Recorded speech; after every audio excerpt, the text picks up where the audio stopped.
Yahobu, Bapak Ibu Pendeta, Sinenge, Majelis dan warga Gereja Amin, ini adalah channel YouTube Sinode Gereja Amin. Karena itu, bagi yang mencintai Gereja Amin, tontonlah, subscribe, like, dan bagikan. Gereja Amin yang tangguh, mandiri, dan peduli. Tuhan Yesus memberkati.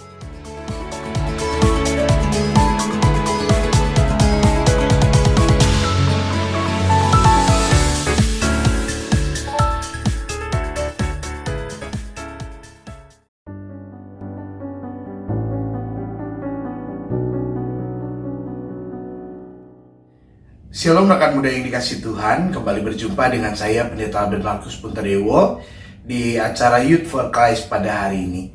Sebelum kita bersama mendengarkan dan merenungkan firman Tuhan, mari kita bersatu dalam doa. Kami bersyukur Tuhan atas setiap anugerah juga berkat yang telah Kau berikan pada kami, sehingga kami dapat menikmati nafas hidup yang baru pada saat ini. Tuntun kami ya Tuhan, ketika saat ini kami akan membaca juga merenungkan firman-Mu, kiranya Roh Kudus-Mu menuntun kami dengan hikmat, sehingga kami bukan hanya dapat melakukan firman-Mu, tapi juga dapat memeliharanya dalam kehidupan keseharian kami.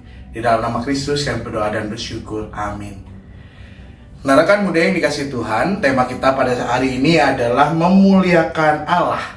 Dan firman Tuhan diambil dari Mazmur 24 ayat 6 demikian.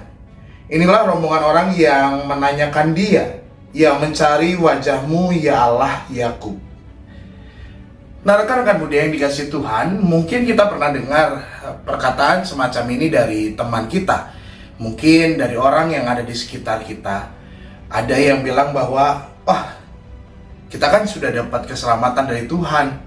Berarti boleh dong melakukan apapun dalam kehidupan kita. Ya, curang sedikit-sedikit nggak apa-apa lah. Mungkin nipu orang, bohong sedikit-sedikit nggak apa-apa lah. Toh Tuhan kan Maha Pengampun. Tinggal kita mengakui dosa kita, pasti nanti Tuhan akan mengampuni kita. Kita kan sudah diberikan keselamatan oleh Tuhan.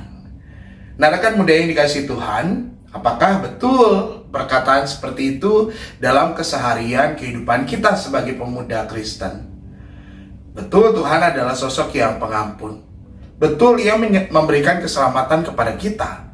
Tapi keselamatan yang diberikannya bukanlah keselamatan yang murahan, melainkan keselamatan yang mahal. Oleh karena itu, apa yang dikatakan itu sebetulnya adalah komentar yang keliru. Karena dalam komentar itu kita dapat melihat bagaimana sebetulnya anugerah keselamatan dari Tuhan itu direndahkan. Nah, kalau gitu, mestinya seperti apa ketika kita menjalani hidup bersama dengan Tuhan? Nah, Mazmur 24 yang tadi jadi dasar pembacaan kita dan perenungan kita, di sana mengungkapkan tentang kemuliaan Allah di bait-Nya. Dia adalah Allah semesta alam yang gagah perkasa, yang maha kuasa. Ialah yang menciptakan dunia dan segala isinya. Dan pemazmur mengungkapkan bahwa orang yang boleh berdiri di tempatnya yang kudus adalah orang yang sungguh-sungguh hidup dalam kesucian.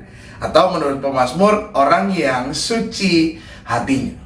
Nah, pertanyaannya, apa memang benar di tengah kehidupan kita ada orang-orang yang sungguh suci hatinya? Nah, rekan muda yang dikasih Tuhan, suci hatinya yang dimaksud oleh pemazmur bukanlah orang yang tidak pernah melakukan kesalahan. Bukan. Tapi orang yang secara terus-menerus dia berupaya, berusaha dengan keras supaya hidupnya berkenan di hadapan Tuhan. Dia berupaya supaya kehidupannya selalu sesuai dengan kehendak Tuhan, tidak terpikat oleh suatu kebahagiaan yang semu yang ada di dunia ini. Nah, oleh karena itu rekan muda yang dikasihi Tuhan, sebagai anak-anak Tuhan, kita melalui Mazmur 24 ini diingatkan bahwa sekalipun kita sudah diberikan keselamatan oleh Tuhan, bukan berarti kita bisa hidup sembarangan. Justru kita mesti membawa kehidupan kita dan berupaya keras supaya hidup kita bisa terus seturut dengan kehendak Tuhan, menjaga kesucian hati kita sehingga kita dapat hidup kudus bersama dengan Tuhan. Mari kita berdoa. Tuhan, dalam perjalanan kehidupan kami, seringkali kami merendahkan anugerah yang telah Tuhan berikan kepada kami. Keselamatan yang telah Tuhan berikan itu seringkali kami anggap sebagai sebuah keselamatan yang murahan, yang membuat kami dapat melakukan apapun. Tapi Tuhan, firman Tuhan tadi mengingatkan kami bahwa justru ketika kami menerima anugerah keselamatan itu, maka kami harus menjadi orang yang suci hatinya, orang yang selalu berupaya untuk hidup seturut dengan kehendak Tuhan. Ajar kami ya Tuhan, sehingga di tengah segala godaan dunia, kami dapat menjalani kehidupan yang berkenan di hadapan Tuhan. Di dalam nama Kristus Yesus, kami berdoa dan bersyukur. Amin. Sampai jumpa di Youth for Christ edisi berikutnya. Tuhan memberkati saudara. Dan jangan lupa like and subscribe.